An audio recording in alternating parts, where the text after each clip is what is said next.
मिस्र अफ्रीका के उत्तर पूर्वी भाग में स्थित है। इसकी सभ्यता सबसे पुरानी मानी जाती है। यह देश पश्चिम और पूर्व में मरुस्थल से घिरा हुआ है, इसलिए सूखा और रेतीला है। यहाँ की भूमि को नील नदी का उपहार मिला है। नील नदी सारे मिस्र में बहती हुई भूमध्य सागर में मिलती है। नील नदी की घाटी मिस्र का सबसे उपजाऊ भाग है। मिस्र सभ्यता का विकास इसके किनारों पर हुआ। उस समय वहाँ राजा का शासन चलता था। वहाँ की भाषा हिब्रू में राजा को फ़ैरो कहा जाता था, जिसे रा नाम के देवता का पुत्र माना जाता था। रा यानी सूर्य देवता। सूर्य को वहाँ सबसे महत्वपूर्ण देवता के रूप में माना जाता था। देश के शासन कार्यों में कुलीन परिवारों के अलावा पुजारी, कर्मचारी, कलाकार, हस्तशिल्पी और किसानों की विशेष भूमिका होती थी। मिस्र की महिलाएं राजा की उत्तराधिकारी हो सकती थी।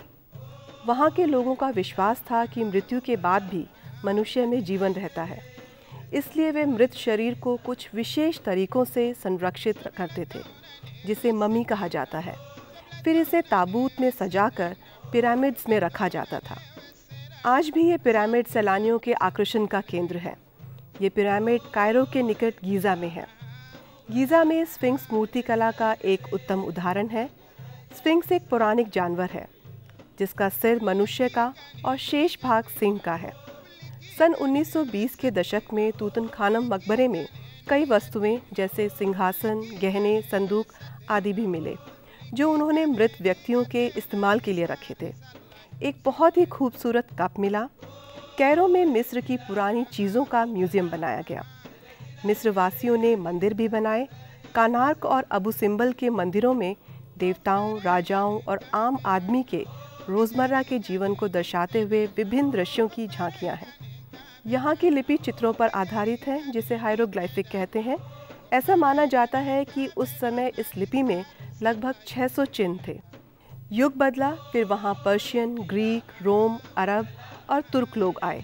उनका राज्य स्थापित हुआ। यहाँ के बाज़ारों में आज भी इन सब देशों की संस्कृति की छाप लिए कलाकृतियाँ, शैंडलियर्स, लैम्प्स और सजावट का बहुत सा सामान दिखाई देता है। यह सब सैलानी को बहुत लुभाता है। यहाँ नए शहरों का निर्माण हुआ। अलेक्जेंडर पोर्ट शिक्षा का केंद्र बना। 1960 में मिस्र वासियों ने एक नया बांध असवान बनाया। आज भी सैकड़ों सैलानी मिस्र की प्राचीन सभ्यता को देखने के लिए आते हैं।